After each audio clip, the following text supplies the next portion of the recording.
हैं और ये यूनिट है डेटाबेस मैनेजमेंट सिस्टम्स। अगर हम इस यूनिट की बात करें तो इसमें हम डेटाबेस से रिलेटेड कंसेप्ट के बारे में पढ़ने वाले हैं, साथ ही रिलेशनल डेटा मॉडल के बारे में डिटेल में पढ़ेंगे, एसक्यूएल कमांड्स के बारे में पढ़ेंगे और interface of Python will with SQL database, इसके बारे में हम डिटेल में पढ़ेंगे। लगभग 10 वीडियो इस यूनिट में होगा और एक एक करके हम लोग छोटे छोटे वीडियो में डिवाइड करके और इसके सारे टॉपिक को कवर करेंगे। तो स्टार्ट करते हैं आज का टॉपिक, डेटाबेस मैनेजमेंट। अगर हम डेटाबेस मैनेजमेंट की बात करें तो डेटाबेस, उसके लिए पहले हमें डेटाबेस ये सब का कंसेप्ट पता होना चाहिए, क्योंकि जो डेटाबेस है वो कहीं ना कहीं डेटा से मिलकर के ही डेटाबेस बनता है और उसका हम मैनेज करेंगे तो हमें ये जो है पूरी डिटेल में पता होना चाहिए, हर वर्ड का मतलब। तो स्टार्ट करते हैं डेटाबेस कंसेप्ट, यानी इंट्रोडक्शन ऑफ डेटाबेस। पहले हम देखेंगे डेटाबेस क्या है। Database is a word which composed of two words, data and base। कहने का मतलब क्या है कि जो डेटाबेस है उसमें दो वर्ड्स हैं, डेटा और बेस, और उसकी एक अलग मीनिंग है। जैसे data means raw facts and figures and base is place और location where data is stored. यानी डेटा है रो फैक्ट एंड फिगर, और बेस का मतलब है कि ऐसा लोकेशन जहां पर डेटा स्टोर किया जाता है। इसका मतलब डेटाबेस का अगर हम मतलब देखें तो ये क्या है, ऐसा लोकेशन, एक लोकेशन पे जहां पे डिफरेंट डेटा स्टोर किया जाता है उसे हम डेटाबेस कहते हैं। और ये डिफरेंट डेटा जो होता है वो मेनली इंटर रिलेटेड डेटा होता है। Database is collection of interrelated data or record in organized form so that it can be easily accessed, managed and updated। यानी जो डेटाबेस है वो कलेक्शन ऑफ इंटररिलेटेड डेटा है और ऑर्गेनाइज्ड फॉर्म में है, इस वजह से हम इसको इजीली एक्सेस कर सकते हैं, मैनेज कर सकते हैं या अपडेट कर सकते हैं। जो भी नीड होगी उसके अकॉर्डिंग हम ऑपरेशन परफॉर्म कर सकते हैं। Interrelated data means the data is related or connected to each other with respect to some given attributes or column। यानी ये जो डेटा है इंटर रिलेटेड होता है, और इंटर रिलेटेड कहने का मतलब है कि किसी एट्रीब्यूट और कॉलम के आधार पे ये डेटा एक दूसरे से रिलेटेड होता है। इसे हम डेटाबेस कहते हैं। Database uses various fields to manage and store large amount of information in organized and structured format. जो डेटाबेस है वो वेरियस फील्ड यूज करता है डेटा को प्रॉपर तरीके से स्टोर करने के लिए और मैनेज करने के लिए। एक स्ट्रक्चर्ड एंड ऑर्गेनाइज्ड फॉर्म में ये डेटा स्टोर किया जाता है डेटाबेस में। अगर हम डेटाबेस की बात करें तो डेटा क्या है, सिंपल हमारे पास जो डेटा होता है वो रॉ फैक्ट होता है, फिगर होता है और स्टैटिस्टिक्स होता है। जब हम इस डेटा को कलेक्ट करते हैं और स्टोर करते हैं इस बेस यानी लोकेशन पे, तो इसे हमें बोलते हैं डेटाबेस। यानी डेटा को प्रॉपर तरीके से ऑर्गेनाइज हम किसमें कर रहे हैं, लोकेशन में। नेक्स्ट है introduction of database management system. अब हमें ये चीज पता चल गया कि डेटाबेस क्या होता है, यानी जहां पर हम डेटा को, मल्टीपल इंटर रिलेटेड डेटा को स्टोर करके रखते हैं उसे हम डेटाबेस बोलते हैं। और जब हम बात करें डेटाबेस मैनेजमेंट सिस्टम की तो डेटाबेस मैनेजमेंट सिस्टम को हम शॉर्ट में डीबीएमएस बोलते हैं। और डीबीएमएस क्या होता है, it is a software system which is used to manage database. यानी डेटाबेस को मैनेज करने के लिए हम जिस सॉफ्टवेयर का यूज करते हैं उस सॉफ्टवेयर को डेटाबेस मैनेजमेंट सिस्टम बोला जाता है, यानी कि डीबीएमएस बोला जाता है। DBMS acts as an interface between user and database, which enables the user to create, insert, retrieve, update and delete the data. मतलब एक जो डीबीएमएस है वो यूजर और डेटाबेस के बीच में इंटरफेस की तरह काम करता है और इसकी हेल्प से हम लोग डेटाबेस को क्रिएट कर सकते हैं, डेटा इंसर्ट कर सकते हैं, डेटा को फेच कर सकते हैं, डेटा को अपडेट और डिलीट भी कर सकते हैं। इसके लिए डीबीएमएस सॉफ्टवेयर जो है वो हेल्पफुल होता है। बात आती है कि इतना सारा कुछ करने की नीड क्यों पड़ी, हमें डेटाबेस मैनेज करने की नीड क्यों हुई। तो हम लोग देखते हैं डेटाबेस की आखिर नीड क्या होती है। जो हमारा ट्रेडिशनल फाइल सिस्टम था यानी उसमें हम डेटा स्टोर करके परमानेंटली रखते थे, लेकिन उससे काफी सारी प्रॉब्लम्स थी, जैसे कि डेटा सिक्योर्ड नहीं था, इजीली एक्सेस नहीं हो पाता था, मैनेज करना मुश्किल होता था। तो इसकी वजह से डेटाबेस का कंसेप्ट आया। डेटाबेस में क्या होता है, सेंट्रलाइज्ड स्टोरेज प्रोवाइड करता है, यानी storage of data in a single location और सेंट्रल डेटाबेस। जब भी हम डेटाबेस की बात करेंगे तो सेंट्रलाइज फॉर्म में स्टोर होता है और उससे डिफरेंट डिफरेंट यूजर अपने तरीके से जो भी डेटा की रिक्वायरमेंट होती है उसको एक्सेस कर सकता है। नेक्स्ट है data integrity. Data integrity rule क्या करता है कि जो भी इंफॉर्मेशन स्टोर किया गया है वो एक्यूरेट हो, वैलिड हो और कांस्टेंट हो, ये चीज इंश्योर करता है। मतलब जो एक डेटाबेस है वो डेटा इंटीग्रिटी को इंश्योर करता है। नेक्स्ट है डेटा सिक्योरिटी। सिक्योरिटी का मतलब है कि इसमें जब भी डेटाबेस की कनेक्टिविटी होती है तो उसके लिए एक user password, user ID password की रिक्वायरमेंट होती है। जो अनऑथराइज्ड यूजर होगा वो इसको एक्सेस नहीं कर सकता है। जो सेंसिटिव डेटा है जिसको हमें प्रोटेक्ट करने की जरूरत है उसको अनऑथराइज्ड एक्सेस नहीं मिलता है। तो इस तरह से डेटाबेस जो है वो एक डेटा सिक्योरिटी प्रोवाइड करने का भी काम करता है। नेक्स्ट है डेटा रिट्रीवल। डेटा रिट्रीवल का मतलब है कि जो डेटा को रिट्रीव करना, किसी डेटाबेस से डेटा को एक्सेस करना। तो जितने भी यूजर हैं, हर एक यूजर, अगर चाहे एडमिन हो या फिर मास्टर यूजर हो या फिर कोई एंड यूजर हो, जैसे कि अगर स्कूल का डेटाबेस है तो एडमिन का डेटाबेस हो गया, मतलब एक स्कूल का डेटाबेस है जो कि हेडक्वार्टर से मैनेज हो रहा है। उसके बाद हेडक्वार्टर के बाद नेक्स्ट रीजनल ऑफिस और जो आपके एजुकेशन ऑफिस है वहां से डेटा मैनेज हो रहा है। उसके बाद जो स्कूल की आईडी अलग होती है, हर किसी को अपने अपने लेवल पे डेटा दिखता है। तो जिस तरह का यूजर होगा उसको उसी के अकॉर्डिंग डेटा दिखेगा। तो डेटा रिट्रीवल में ये फैसिलिटी होती है। नेक्स्ट है इफिशिएंट डेटा रिट्रीवल। मतलब जो डेटाबेस है वो यूजर को डेटा एक्सेस करने के लिए एक इफिशिएंट वे प्रोवाइड करता है। तो ये कुछ फीचर्स हैं जिसकी हेल्प से हम लोग डेटा को इजीली डेटा बेस का यूज करते हैं। यानी कि डेटाबेस जो है इस तरह के फीचर प्रोवाइड करते हैं जिस वजह से हम लोग ट्रेडिशनल फाइल सिस्टम को रिप्लेस करके और डेटाबेस को यूज कर रहे हैं। डेटाबेस का इंट्रोडक्शन हमने देखा, नीड देख लिया। अब हम आते हैं इसके एडवांटेज डिसएडवांटेज पे। अगर हम एडवांटेजेस की बात करें तो जो हमने नीड में पढ़ा है मेनली वो हमारा जो फीचर है जिसकी वजह से ही हम डेटाबेस को यूज कर रहे हैं। तो जितने भी नीड है वो सारे एडवांटेजेस ही हैं। फिर भी हम एक एक करके देखते हैं कि क्या एडवांटेज है। सबसे पहला है डेटा इंटीग्रिटी, यानी it ensures accuracy and consistency of data. मतलब कोई भी डेटा जो है वो एक्यूरेट होगा और कंसिस्टेंट होगा। अगर डेटा में कुछ अपडेट हुआ है तो अपडेट होने के बाद फाइनल डेटा क्या होगा वो भी हमें शो होता है। नेक्स्ट है डेटा सिक्योरिटी।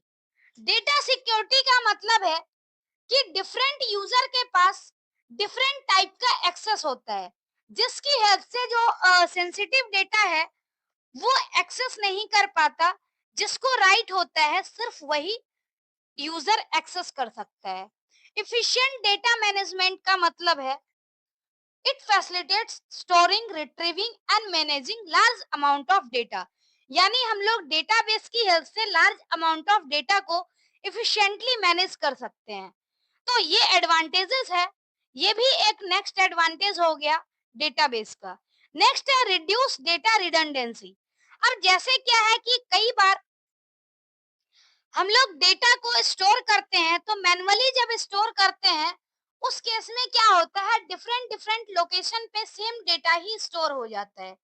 लेकिन अगर हम सेंट्रलाइज तरीके से स्टोर करें, तो जब भी डेटा हमें चेंज करना होगा, अपडेट करना होगा, तो सब हमारा एक सेंट्रलाइज डेटा में ही अपडेट होगा, बार बार कॉपी नहीं होगी। तो इस तरह से डेटा रिडंडेंसी जो है वो भी रिड्यूस्ड होता है। डेटा शेयरिंग है। डेटा शेयरिंग इजी होता है क्योंकि मल्टीपल यूजर्स डेटाबेस को साइमल्टेनियसली एक्सेस कर सकता है। नेक्स्ट है data backup and recovery. Database जो है वो सिक्योरिटी प्रोवाइड करने के पर्पस से कि कोई डेटा लॉस ना हो, उसके लिए ऑटोमेटिक बैकअप और रिस्टोर करने की फैसिलिटी प्रोवाइड करता है। नेक्स्ट है स्केलेबिलिटी। यानी जो भी डेटा है, अगर हमारे पास कोई data at a time present है, हम उसमें कुछ ऐड करना चाहें या कुछ टेबल ऐड करना चाहें, अमाउंट ऑफ डेटा हमारा इंक्रीज हो जाएगा। यूजर्स हम चाहें तो यूजर बढ़ा सकते हैं।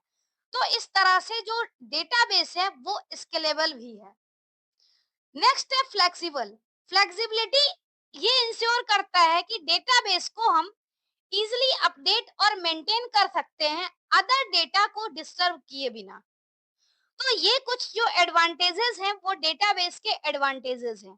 अब हम बात करें तो इतने सारे एडवांटेजेस के साथ कुछ ऐसा भी है कि जो डेटाबेस के डिसएडवांटेजेस भी हैं।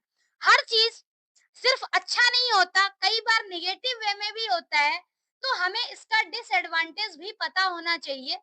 जैसे अगर हम डिसएडवांटेजेस की बात करें, तो डिसएडवांटेजेस है पहला कॉस्ट। यानी जो इनिशियल सेटअप कॉस्ट और मेंटेनेंस कॉस्ट होता है वो काफी हाई होता है, चाहे वो उसके लिए हार्डवेयर की रिक्वायरमेंट हो या सॉफ्टवेयर की रिक्वायरमेंट हो या फिर डेजिग्नेटेड स्टाफ की रिक्वायरमेंट हो। हर रिस्पेक्ट में क्या होता है, डेटाबेस मैनेज करने का कॉस्ट ज्यादा होता है।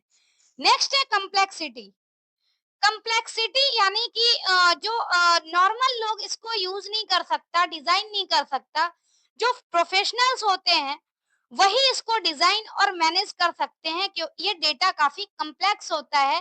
मतलब सेंट्रलाइज वे में हम डिफरेंट डेटा को स्टोर करते हैं, इंटर रिलेटेड डेटा को। तो एक ही जगह डेटा स्टोर होने से काफी कम्प्लेक्स हो जाता है और उसके लिए हमें ट्रेंड प्रोफेशनल की नीड होती है जो डेटाबेस को डिजाइन करे और मैनेज करे। नेक्स्ट है परफॉर्मेंस इश्यूज। जैसे कई बार डेटा अगर लार्ज वॉल्यूम का हो, बहुत सारा डेटा हो और हम ऑप्टिमाइज तरीके से स्टोर नहीं करते हैं, तो इससे क्या है कि हमारा जो डेटा है वो स्लो एक्सेस हो सकता है। तो इसके लिए हम बोल सकते हैं कि समटाइम्स परफॉर्मेंस इश्यूज भी होते हैं। नेक्स्ट है सेंट्रलाइज डेटा है। तो कई बार सेंट्रलाइज डेटा जो है साइबर थ्रेट्स भी हो सकते हैं। कोई साइबर अटैकर जो होगा वो डायरेक्टली सेंट्रलाइज डेटा को टारगेट कर सकता है। इससे क्या है, सिक्योरिटी रिस्क बढ़ जाती है। कई बार क्या है कि सिस्टम अगर फेल हो जाए, अगर सिस्टम क्रैश हो जाए, तो इससे क्या है, सारे ऑपरेशन, सारे यूजर को प्रॉब्लम फेस करना पड़ेगा। और उस केस में कई बार ऐसा होता है कि प्रॉपर तरीके से अगर रिकवरी नहीं हो पाती है, तो हमें कुछ डेटा फिर से क्रिएट करने की भी नीड हो सकती है। तो ये कुछ डिसएडवांटेजेस थे। अब नेक्स्ट है एप्लीकेशन। एप्लीकेशन ऑफ डेटाबेस, और ये आज का लास्ट टॉपिक है। अगर हम एप्लीकेशन की बात करें, तो जो ये डेटाबेस है वो डिफरेंट डिफरेंट फील्ड में हम यूज कर सकते हैं। जहां पर भी ये डेटा यूज होता है वो मेनली डेटाबेस का एप्लीकेशन है। लगभग आजकल हर फील्ड में डेटा स्टोर करने की नीड होती है। तो हम एक एक करके देखते हैं कि कहाँ कहाँ पे हम डेटाबेस यूज करते हैं। कुछ हम कॉमन चीजें देखेंगे। हालांकि लगभग हर सेक्टर में डेटा आजकल यूज होता है डेटाबेस। बैंकिंग की बात करें तो बैंकिंग में कस्टमर अकाउंट को मैनेज करने के लिए, ट्रांजैक्शन, लोन, ये सब करने के लिए हमें डेटाबेस की नीड होती है। अगर हम ई कॉमर्स की बात करें तो ई कॉमर्स में भी इन्वेंट्री जो है उसको हैंडल करने के लिए, प्रोडक्ट इन्वेंट्री हैंडल करने के लिए, कस्टमर के ऑर्डर का, पेमेंट का, ये सब डेटा रखने के लिए हमें डेटाबेस की नीड होती है। ऐसे ही हेल्थ केयर में हमें नीड होती है पेशेंट रिकॉर्ड रखने में, उसके ट्रीटमेंट और अपॉइंटमेंट शेड्यूल से रिलेटेड, उसकी मेडिसिन की हिस्ट्री, ये सब से रिलेटेड डेटा हम लोग हेल्थ केयर डिपार्टमेंट में रखते हैं। ऐसे ही एजुकेशन में क्या होता है कि जो स्टूडेंट का रिकॉर्ड है उसको मैनेज करने का काम, कोर्स से रिलेटेड जो इनरोलमेंट है या उसके मार्क्स से रिलेटेड डेटा है, ये सब मैनेज का काम जो होता है, मैनेज करने का काम डेटाबेस की हेल्प से होता है। ऐसे ही गवर्नमेंट सेक्टर में जैसे टैक्स से रिलेटेड हो गया, सेंसस डेटा है, आईडी रजिस्ट्रेशन है, या फिर और भी फील्ड है जहां पर गवर्नमेंट जो है वो डेटाबेस यूज करती है। ऐसे ही टेलीकम्युनिकेशन में भी जैसे बिलिंग के लिए है, पोस्टपेड बिल्स हो गया, प्रीपेड बिल के लिए, प्रीपेड के लिए जो रिचार्ज होता है उसका record, call record, customer management, इसके लिए टेलीकम्युनिकेशन में डेटाबेस का यूज होता है। ऐसे ही सोशल मीडिया प्लेटफॉर्म के केस में user data, post, comment, message और जो भी इंटरेक्शन है, हर चीज का डेटा स्टोर करके रखता है डेटाबेस। तो ये कुछ डिफरेंट फील्ड है जहां पर डेटाबेस यूज किया जाता है। हम लोग फिगर की हेल्प से भी देख सकते हैं, जैसे यहाँ पर बनाया हुआ है एप्लीकेशन ऑफ डीबीएमएस में मैन्युफैक्चरिंग, यानी कोई चीज, कोई फैक्ट्री वगैरह है वहां पर भी डेटाबेस की नीड होती है। Banking and finance, education sector, credit card transaction, social media website, telecommunication, human resource management, railway and airline reservation, online shopping, मतलब ये सारे जो फील्ड हैं इसमें हम डेटाबेस मैनेजमेंट सिस्टम का यूज करते हैं। DBMS model refers to the architecture for how data is stored, organized and manipulated in database. जो DBMS मॉडल होता है वो मेनली बताता है कि कोई भी डेटा कैसे ऑर्गेनाइज किया जाता है, स्टोर किया जाता है और मैनिपुलेशन कैसे होता है। तो मैनिपुलेट करने, कैसे मैनिपुलेट हम कर सकते हैं। तो अगर हम डीबीएमएस मॉडल की बात करें तो डिफरेंट टाइप का डीबीएमएस मॉडल होता है। जैसे पहला है रिलेशनल मॉडल। जो रिलेशनल मॉडल है उसमें डेटा टेबल के फॉर्म में ऑर्गेनाइज होता है, यानी रो और कॉलम के फॉर्म में। अगर हम हायरार्किकल मॉडल की बात करें तो हायरार्किकल में जो डेटा है वो ट्री स्ट्रक्चर में ऑर्गेनाइज किया जाता है। जैसे कि पेरेंट चाइल्ड रिलेशनशिप होते हैं, तो पेरेंट चाइल्ड रिलेशनशिप फॉर्म में डेटा ऑर्गेनाइज करते हैं। नेक्स्ट है नेटवर्क मॉडल। अगर हम नेटवर्क मॉडल की बात करें तो नेटवर्क भी tree like, graph like structure होता है, हायरार्किकल मॉडल की तरह ही होता है, लेकिन इसमें कुछ क्लोज्ड पाथ भी बनते हैं। It uses pointers to navigate through data. और नेक्स्ट हम बात करें ऑब्जेक्ट ओरिएंटेड मॉडल, तो इसमें डेटा जो है वो ऑब्जेक्ट के रूप में रिप्रेजेंट किया जाता है और इसे हम बोलते हैं ऑब्जेक्ट ओरिएंटेड डेटाबेस। तो अगर हम सिलेबस की बात करें, इसमें हमें मेनली रिलेशनल डेटा मॉडल के बारे में पढ़ना है। तो इसी को हम डिटेल में पढ़ेंगे। स्टार्ट करते हैं रिलेशनल डेटा मॉडल। अगर हम रिलेशनल डेटा मॉडल की बात करें तो इसको ईएफ कोड के द्वारा प्रपोज किया गया था 1970 में। In simple words, we can say that relational data model is a model which uses relation to organize their data. Relation means क्या होता है? टेबल। और टेबल में हम जानते हैं कि कोई भी डेटा जो है वो रो और कॉलम के फॉर्म में ऑर्गेनाइज किया जाता है। अगर हम इसके मॉडल की बात करें तो जो भी रिलेशन हम फाइंड आउट करते हैं ईआर मॉडल की हेल्प से फाइंड आउट करते हैं, ईआर डायग्राम की हेल्प से फाइंड आउट करते हैं। ईआर डायग्राम को रिलेशनल डेटा मॉडल में हम कन्वर्ट करते हैं और इम्प्लीमेंट करने के लिए कोई भी आरडी आरडीवीएमएस सॉफ्टवेयर जैसे कि SQL, my SQL, Oracle SQL, इसका हम यूज करके और इस डेटा को रिलेशनल डेटा मॉडल को इम्प्लीमेंट कर सकते हैं। After creating conceptual data model using ER diagram we need to convert it into relational data model so that we can implement using any RDBMS language like MySQL, Oracle SQL.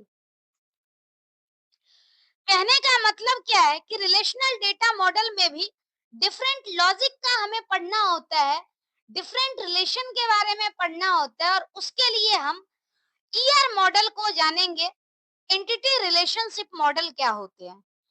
Conceptual data model is used to capture the meaning of data from viewpoint of the user and try to represent it using data model tools like ER diagram and object oriented diagram.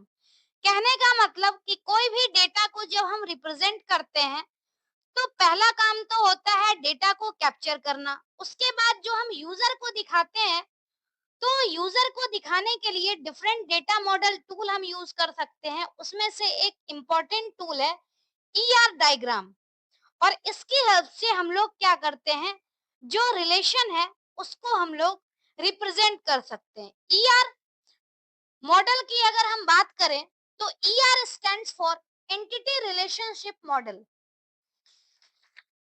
ER model tool are used to represent conceptual data model. Let's see some basic tools of ER model. जैसे ER model में कुछ भी हम represent करते हैं तो entity को represent करने के लिए हमारे पास जो है वो रेक्टेंगल सिंबल है। इसी तरह अगर रिलेशनशिप को डिफाइन करना चाहें तो डायमंड सिंबल है और एट्रीब्यूट को ओवल शेप से हम डिनोट कर सकते हैं।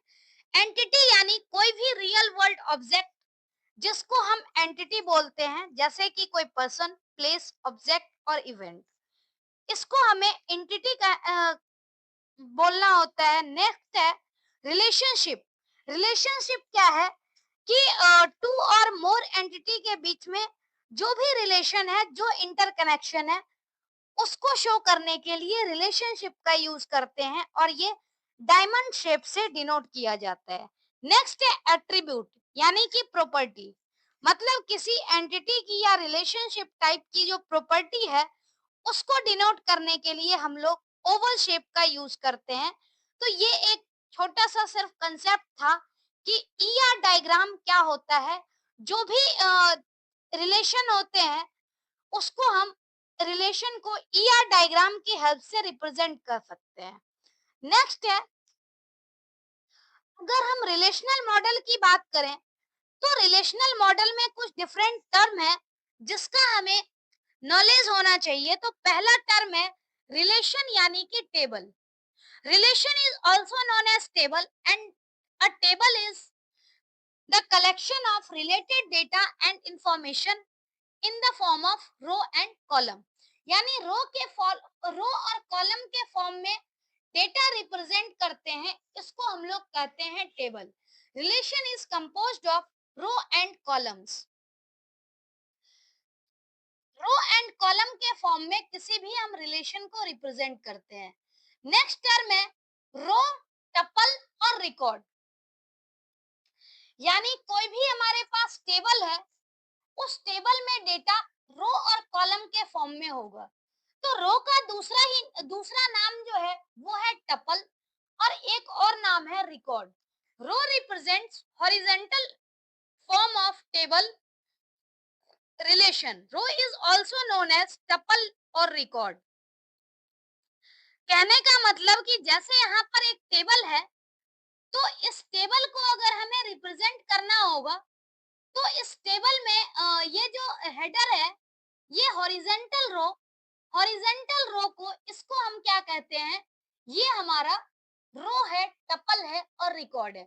इसमें टेबल का हेडर हम काउंट नहीं करते, जो डेटा है वो मेनली हमारा रिकॉर्ड होता है। बट हम रिप्रेजेंट यहाँ पर ये कर रहे हैं कि जो हमारा हॉरिजेंटल फॉर्म है, हॉरिजेंटल रो को हम रो, टपल या रिकॉर्ड बोलते हैं। नेक्स्ट है कॉलम और एट्रीब्यूट। अगर हम कॉलम और एट्रीब्यूट की बात करें, तो column represent vertical form of table relation, यानी कोई भी टेबल है, टेबल का अगर वर्टिकल फॉर्म होगा, इस तरह से अगर हम एक एक करके सबको देखें, तो ये वर्टिकल फॉर्म है, जिसको हम रिलेशन बोलते हैं। और टेबल की अगर हम बात करें, तो रिलेशन को, इसको जो मतलब वर्टिकल फॉर्म है, इसे हम बोलते हैं एट्रीब्यूट। जैसे रो को टपल और रिकॉर्ड बोलते हैं, वैसे ही जो टेबल है, टेबल को हम बोल रहे हैं, कॉलम को एक तो एट्रीब्यूट और एक और नाम है फील्ड। तो ये तीन तीन नाम है, ये हमें ध्यान में रखना है। रो, टपल और रिकॉर्ड सेम चीज है, एट्रीब्यूट, कॉलम और फील्ड ये सेम चीज है। नेक्स्ट है कार्डिनलिटी और डिग्री। दो वर्ड है। जब भी हम बात करें कार्डिनलिटी की, तो हमें क्या करना होगा? Total number of row, record या टपल जो भी है, इसको हम काउंट करेंगे। जितनी वैल्यू होगी वो टेबल की कार्डिनलिटी होगी। अब इस टेबल में हम ध्यान से देखें, तो टोटल 6 रो है। अगर टोटल 6 रो है, तो इसका मतलब इस टेबल की जो कार्डिनलिटी है वो 6 है। ऐसे ही अगर हम डिग्री की बात करें, तो डिग्री में क्या होता है?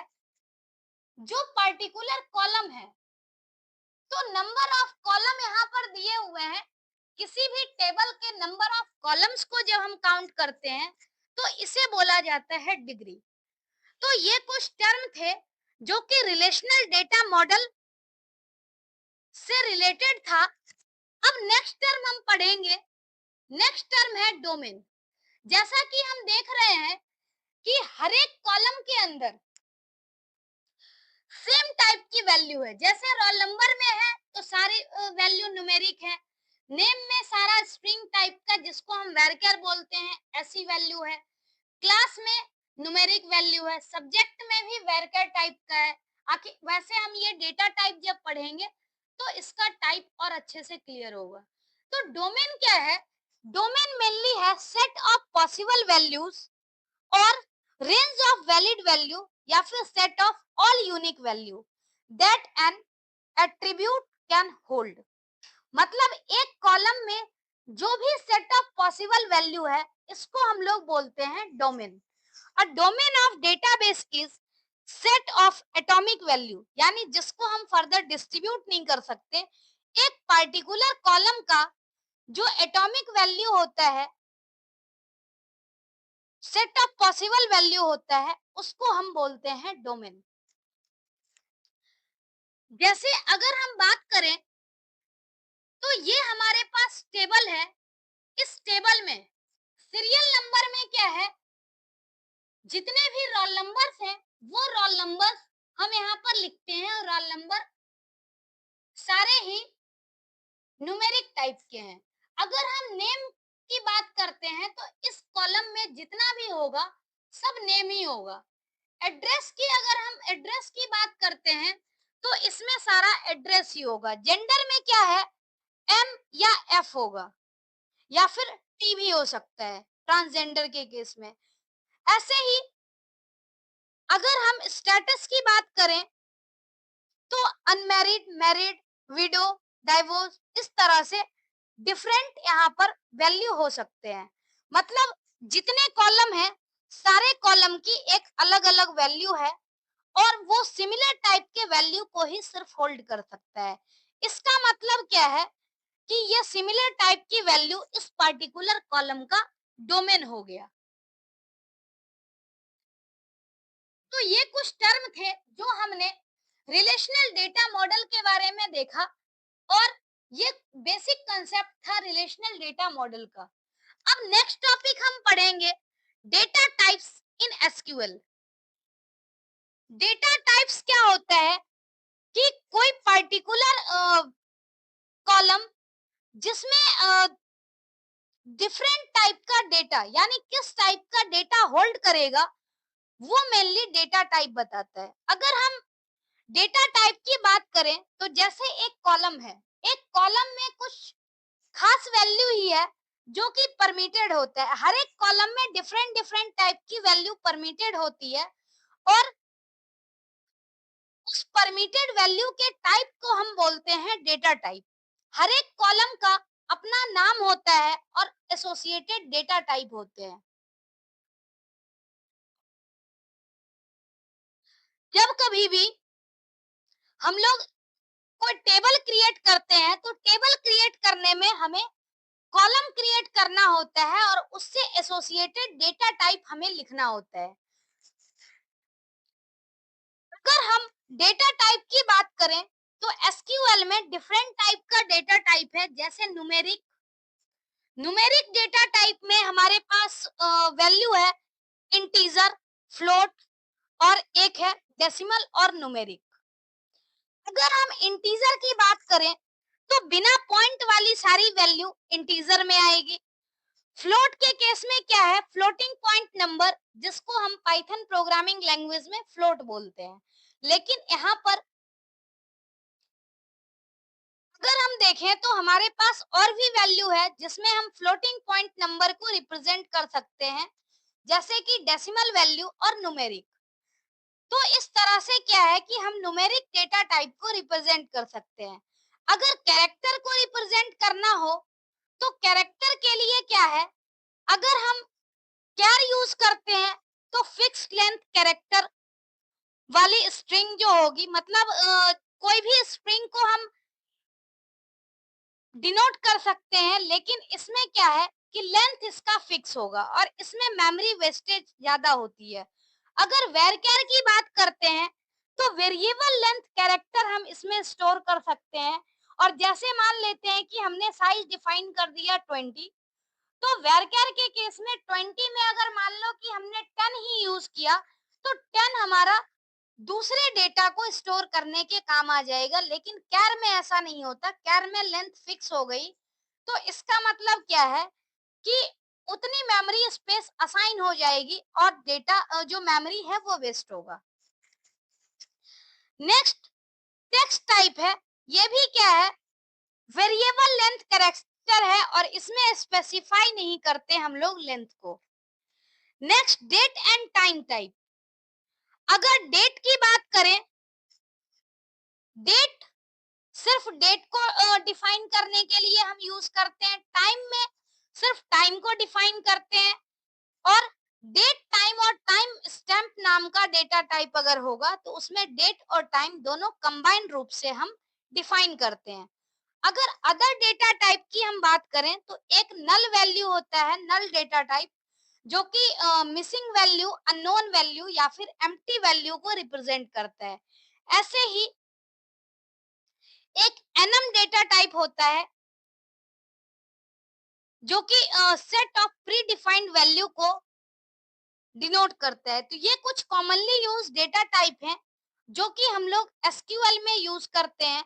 इसको हम एक बार टेबल के फॉर्म में देख लेते हैं। जैसे न्यूमेरिक डेटा टाइप है, तो न्यूमेरिक डेटा टाइप को अगर हमें डिफाइन करना होगा, इंटीजर है तो उसे हमें इंट या फिर इंटीजर डिनोट कर सकते हैं। इसी में स्मॉल इंट, टिनी इंट और मीडियम इंट, बिग इंट, चार तरह का इंटीजर होता है।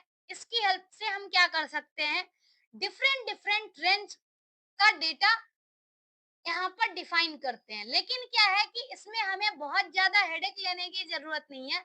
जो एग्जाम है उसमें ये सब रेयर आता है, बहुत कम ही रहता है, लेकिन फिर भी कंसेप्ट अगर है तो हमें थोड़ा पता होना चाहिए।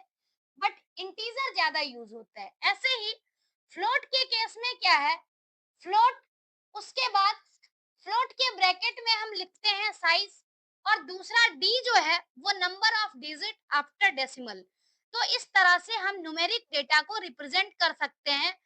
इस कॉलम में डिफरेंट डिफरेंट रेंज दिया हुआ है, हालांकि ये इतना याद नहीं रहता है, फिर भी आप जितना याद रख सकते हैं इसको पढ़ के आप समझ सकते हैं। नेक्स्ट है स्ट्रिंग डेटा टाइप की। अगर हम बात करें तो इसमें दो डेटा टाइप है, एक कैर और एक वेरकेर।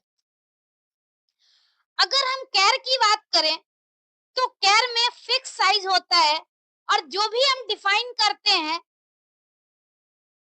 वो डेटा मतलब साइज फिक्स हो जाता है। अगर हम कैर डेटा टाइप की बात करें तो 0 to 255 लेंथ का हो सकता है, और बाय डिफॉल्ट साइज जो है वो कैर की 1 है। इसमें मेमोरी वेस्ट होती है, क्योंकि जितना साइज हम डिफाइन कर दें उतनी मेमोरी एलोकेट हो जाती है, चाहे जो डेटा है उसकी साइज कम क्यों ना हो।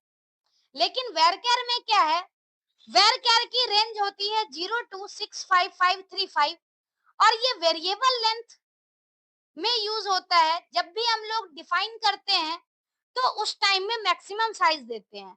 उसके बाद अगर डेटा जो है इससे कम होता है तो बाकी मेमोरी जो है वो वेस्ट नहीं होती, वो दूसरे डेटा के लिए यूज हो जाता है। नेक्स्ट है date and time data type.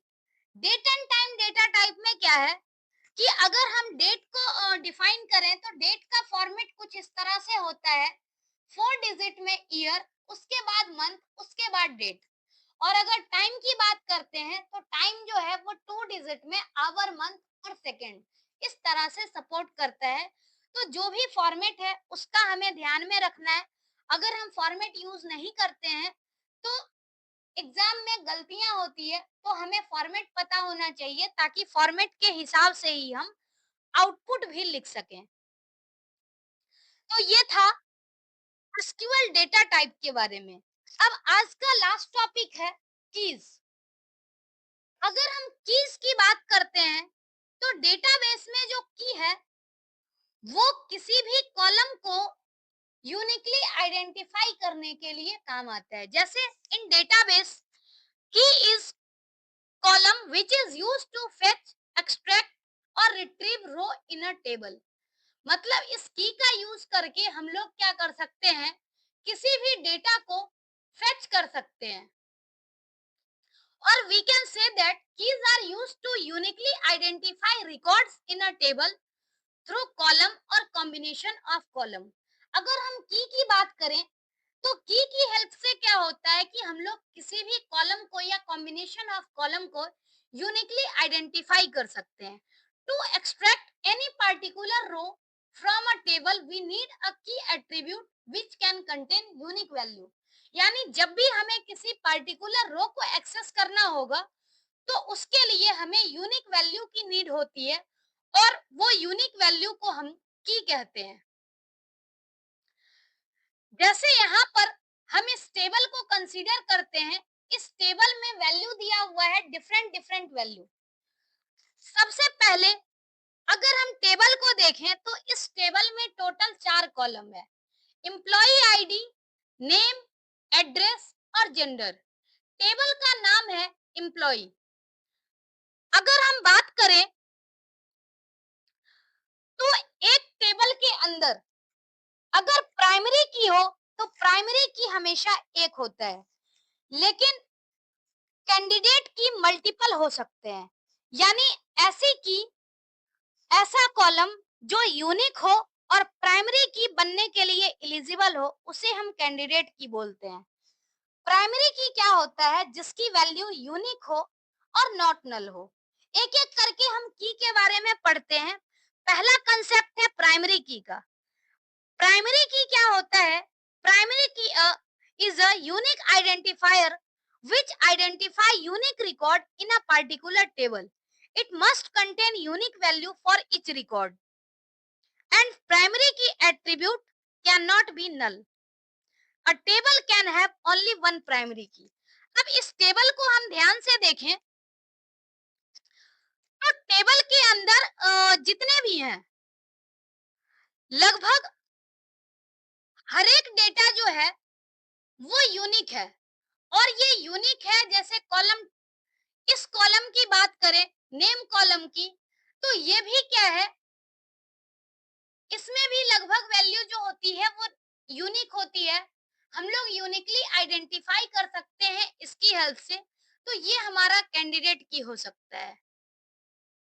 Address जो है ये भी कैंडिडेट की हो सकता है, क्योंकि ये भी यूनिक हो सकती है। लेकिन अगर हम बात करें जेंडर की, तो जेंडर में तो दो तीन ही ऑप्शन होते हैं गिन के, तो ये कैंडिडेट की नहीं हो सकता है।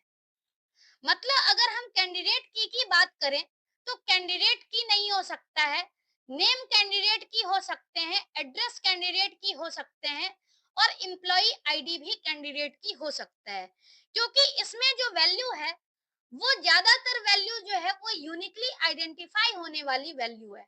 यानी इसमें यूनिक वैल्यू कंटेन हो सकती है, और ये नॉट नल भी नहीं होगा।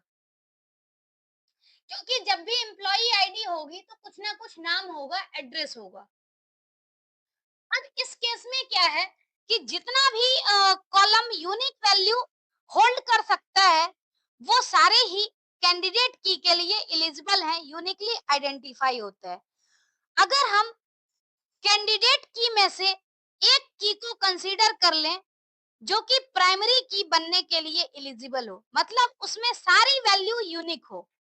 अगर हम बात करें कि हमारे पास कैंडिडेट की है एम्प्लॉय आईडी, नेम और एड्रेस, तीन एम्प्लॉय आईडी है। अब इस तीनों में से कौन सी ऐसी की होगी जिसको कि हम प्राइमरी की बना सकते हैं? तो एम्प्लॉय आईडी में कभी भी वैल्यू डुप्लीकेट नहीं हो सकती है। सबसे बेस्ट सुटेबल है कि हम एम्प्लॉय आईडी को प्राइमरी की बनाएं। तो प्राइमरी की के केस में अगर हम इस टेबल को कंसीडर करें, तो यहाँ पर एम्प्लॉय आईडी प्राइमरी की हो गया, नेम और एड्रेस जो है वो कैंडिडेट की ही रह गया। अगर हम सिर्फ कैंडिडेट की बात करें, तो ऐसा की जो कि प्राइमरी की बनने के लिए एलिजिबल हो। तो प्राइमरी की बनने के लिए जो एलिजिबल है वो है एम्प्लॉय आईडी, नेम और एड्रेस। मतलब ये तीनों कॉलम जो है वो है कैंडिडेट की। इसमें से हमने एक प्राइमरी की निकाल लिया, एम्प्लॉय आईडी। तो इसका मतलब क्या है कि दो बन गया, बच गया हमारे पास नेम और एड्रेस। तो नेम और एड्रेस को हम बोलते हैं अल्टरनेट की। यानी कि हमने कैंडिडेट की में से एक प्राइमरी की सिलेक्ट कर लिया, तो जो रिमेनिंग होता है उसे हम अल्टरनेट की बोलते हैं। अब हम इस टेबल की बजाय हम डेफिनेशन से देखते हैं। टेबल में तो हमने समझ लिया कि जो जेंडर है वो कैंडिडेट की नहीं हो सकता है, क्योंकि इसमें वैल्यू यूनिक होने के चांसेस हैं ही नहीं। लेकिन क्या है, एम्प्लॉय आईडी, नेम और एड्रेस। एम्प्लॉय आईडी, नेम और एड्रेस जो है वो प्राइमरी की बनने के लिए एलिजिबल है, क्योंकि इसमें यूनिक वैल्यू भी होगी और नॉट नल भी नहीं होगा। तो इसका मतलब हम इस तीन कॉलम में से किसी को भी प्राइमरी की बना सकते हैं। लेकिन जो बेस्ट सुटेबल है वो एम्प्लॉय आईडी है प्राइमरी की बनने के लिए। तो जब हमने एम्प्लॉय आईडी को प्राइमरी की बना दिया, तो हमारे पास जो अदर कैंडिडेट की बच रहे हैं वो कैंडिडेट की अल्टरनेट की कहलाते हैं। एक एक करके हम देखते हैं। जैसे प्राइमरी की का हमने देखा कि प्राइमरी की जो है वो प्राइमरी की एक यूनिक आइडेंटिफायर है, जो कि यूनिकली किसी भी रिकॉर्ड को यूनिक तरीके से आइडेंटिफाई करता है। नेक्स्ट अगर हम बात करें प्राइमरी की, तो प्राइमरी की मस्ट बी अ कैंडिडेट की। यानी कैंडिडेट की में से ही हमें प्राइमरी की सिलेक्ट करना है, लेकिन ऑल कैंडिडेट की प्राइमरी की नहीं हो सकता। प्राइम कैंडिडेट की में से एक की प्राइमरी की हो सकते हैं। अगर हम कैंडिडेट की बात करें, तो कैंडिडेट की are those key which are eligible for primary key and can be used as primary key in a table. मतलब ऐसा कॉलम जो कि प्राइमरी की बनने के लिए एलिजिबल हो, उसे हम कैंडिडेट की बोलते हैं। Candidate key is a set of one or more column that can be used as primary key and from set of this candidate key one column is selected as primary key. मतलब क्या है, candidate की जो है वो one or more column का set हो सकता है जो प्राइमरी की बनने के लिए एलिजिबल हो। जैसे कि हमने देखा था कि जो टेबल था उसमें एम्प्लॉय आईडी, नेम और एड्रेस प्राइमरी की बनने के लिए एलिजिबल था, जिसमें हमने एम्प्लॉय आईडी को क्या किया, एज प्राइमरी की सिलेक्ट कर लिया। तो रिमेनिंग जो बचा वो अल्टरनेट की हो गया। तो अगर हम अल्टरनेट की बात करें, after selecting primary key from candidate key, the remaining keys which are also eligible for primary key are called alternate की।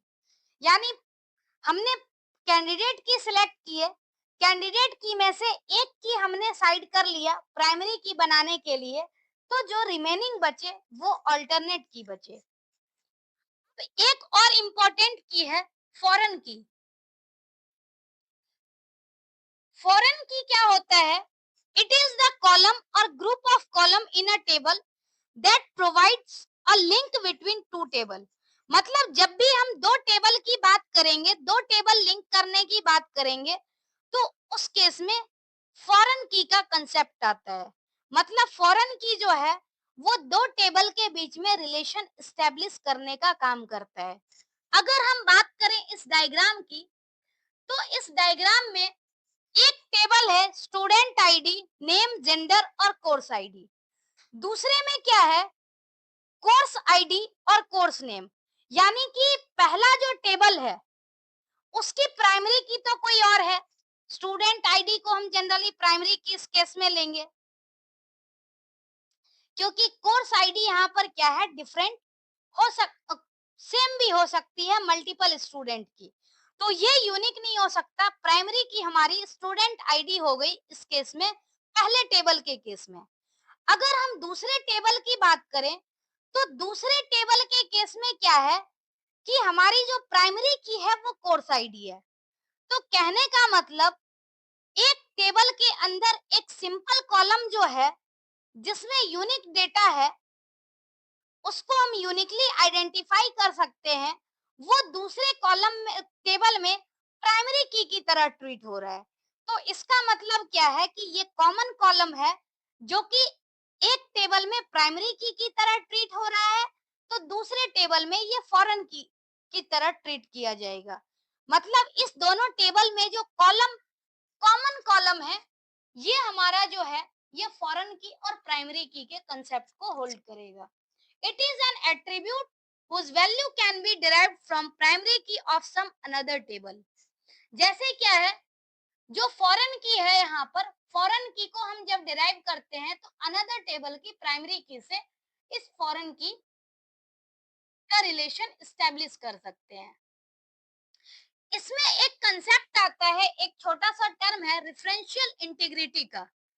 Referential integrity is the protocol which is used to ensure that relation between record is valid and cannot change in related data। कहने का मतलब क्या है कि दो table के बीच का रिलेशन हमने एस्टेब्लिश किया। अब इसमें क्या है कि कोर्स आईडी है C001234 5, डेटा इसमें भी सेम है 12345 ही है लेकिन रिपीटेड है। तो अगर हम एक टेबल से मान लो कि हम 2 को डिलीट कर दें लेकिन दूसरे में ये एग्जिस्ट करेगा, तो मतलब ये वैलिड रिलेशन नहीं होगा। ऐसे ही अगर हम इसमें से 4 को डिलीट कर दें लेकिन 4 हमारा पहले टेबल में है, तो इस तरह की चीजें नहीं होनी चाहिए। इससे क्या है कि जो रिलेशन होगा वो इनवैलिड होगा। तो रेफरेंशियल इंटीग्रिटी यही इंश्योर करता है कि जो भी कि रिलेशनशिप एस्टेब्लिश करने का काम कर रहा है, जो डेटा रिलेशनशिप एस्टेब्लिश कर रहा है वो कभी भी चेंज नहीं होना चाहिए रिलेटेड डेटा। अगर ऐसा होता है तो जो मतलब रेफरेंशियल इंटीग्रिटी का जो कंसेप्ट है वो प्रोटोकॉल फॉलो नहीं होगा और वैलिड रिलेशन नहीं होगा। तो ये रेफरेंशियल इंटीग्रिटी का कंसेप्ट यही कहता है। अगर हम स्ट्रक्चर्ड क्वेरी लैंग्वेज की बात करें, तो इसका शॉर्ट फॉर्म होता है एसक्यूएल। जिसे हम सिक्वल भी पढ़ते हैं। SQL is used to manage database.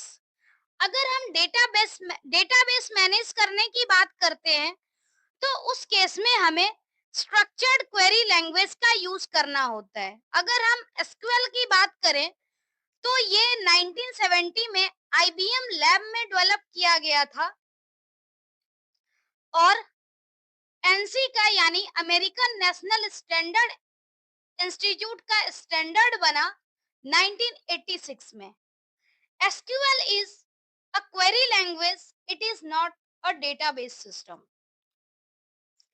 जो एसक्यूएल है वो सिंपली एक क्वेरी लैंग्वेज है और इसकी हेल्प से हम लोग डिफरेंट डिफरेंट डेटाबेस के साथ इंटरेक्ट कर सकते हैं। You are required to install DBMS software in your system to perform SQL language operation with the help to query example. Example क्या है? Oracle, my SQL, MongoDB, SQL server, DB2, इस तरह के कुछ एग्जाम्पल हैं जो डेटाबेस सर्वर हैं, database software हैं और इसको इंस्टॉल करके हम स्ट्रक्चर्ड क्वेरी लैंग्वेज यूज कर सकते हैं। SQL is mainly used for maintaining the data in relational database management system. अगर हम SQL की बात करें तो SQL जो है वो रिलेशनल डेटाबेस मैनेजमेंट सिस्टम की क्वेरी को मेंटेन करने के लिए जनरली यूज किया जाता है। SQL provide interaction between user and database via set of standard commands. अगर हम SQL की बात करें तो एसक्यूएल मेनली यूजर और डेटाबेस के बीच में इंटरेक्शन प्रोवाइड करने का काम करता है।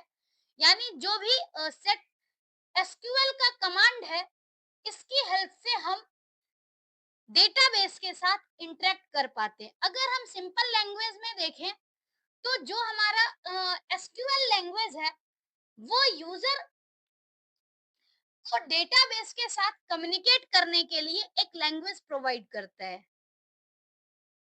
SQL is not case sensitive language, means you can type your query in small or capital letter as per user। मतलब ये जो है SQL है वो केस सेंसिटिव लैंग्वेज नहीं है, इसलिए हमें फर्क नहीं पड़ता कि हम कैपिटल और स्मॉल किसमें टाइप करें।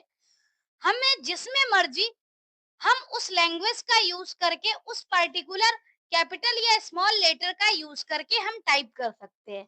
अगर इस डायग्राम की हेल्प से देखें तो इसमें यूजर है एक तरफ और एक तरफ डेटाबेस है।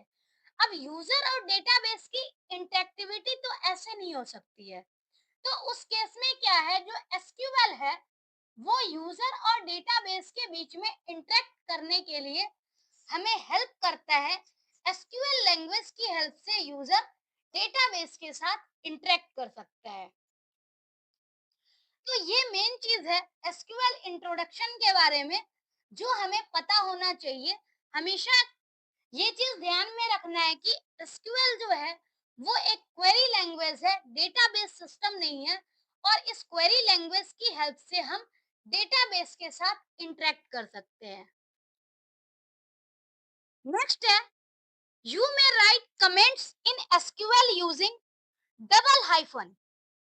यानी जब भी हमें एसक्यूएल में कोई कमेंट लिखने की जरूरत होगी तो डबल हाइफन की हेल्प से हम कमेंट लिख सकते हैं।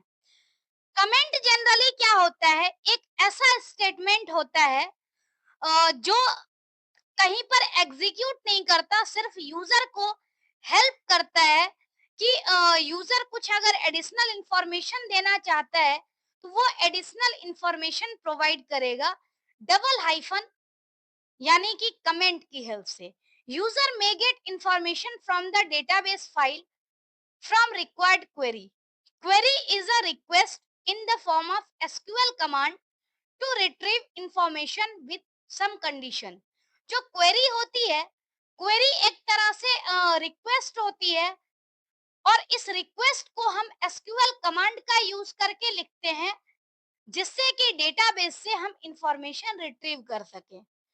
डिफरेंट टाइप के ऑपरेशंस हैं जो कि हम एसक्यूएल में यूज कर सकते हैं। एसक्यूएल जो है वो एक क्वेरी बेस्ड लैंग्वेज है और जो स्ट्रक्चर डेटा है यानी डेटाबेस में हम इंटरेक्ट करके इस क्वेरी को इम्प्लीमेंट कर सकते हैं। अगर हम एसक्यूएल क्वेरी लैंग्वेज की बात करें तो इसके अंदर मेनली हमारे पास 4 कमांड होता है, यानी इस कमांड को हम डिफरेंट डिफरेंट कैटेगरी में डिवाइड कर सकते हैं। जैसे कि पहला कमांड है डीडीएल कमांड। डीडीएल कमांड के अंदर आता है क्रिएट, अल्टर, ड्रॉप, ट्रंकेट और रीनेम। ये कमांड्स जो हैं वो डीडीएल कमांड्स में आते हैं। अब डीडीएल क्यों कहा जाता है, तो डीडीएल यानी डेटा डेफिनेशन लैंग्वेज।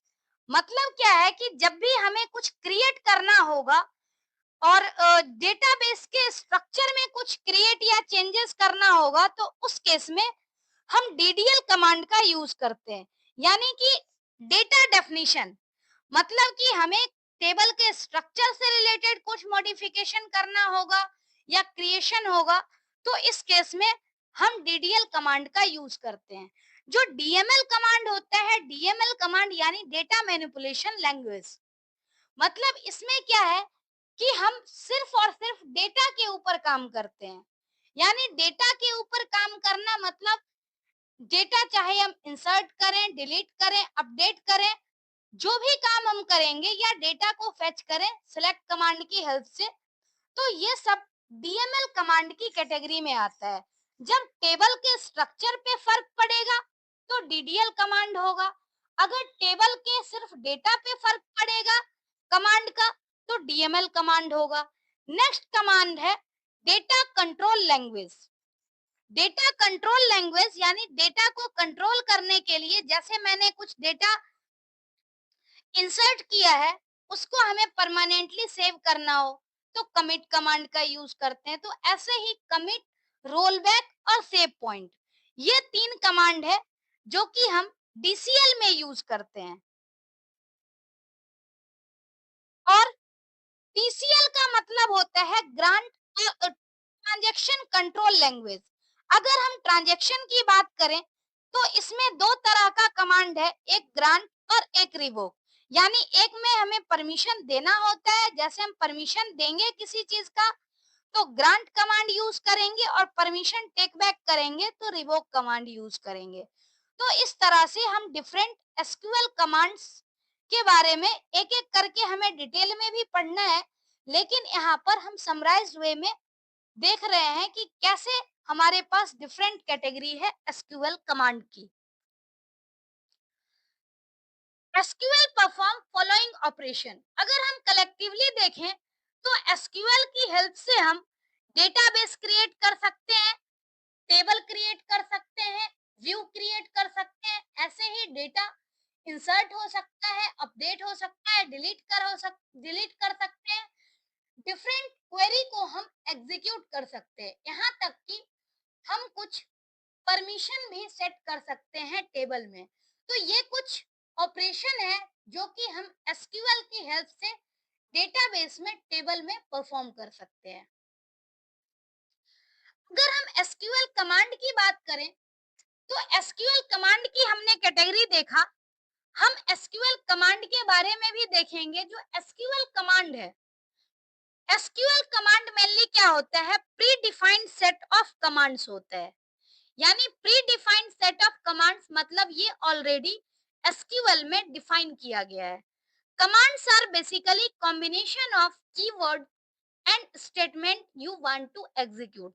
मतलब जो ये एसक्यूएल कमांड है वो मेनली एक तो कीवर्ड है जो कि ऑलरेडी डेटाबेस में एसक्यूएल में डिफाइन किया हुआ है। दूसरा स्टेटमेंट यानी जिसके आधार पे हम क्वेरी एग्जीक्यूट करना चाहते हैं।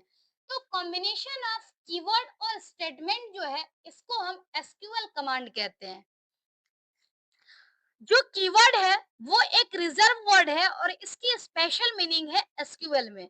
मतलब इसे हमें ना अलग से डिफाइन करने की जरूरत है और ना ही चेंज करने की, ये ऑलरेडी एसक्यूएल में डिफाइंड है।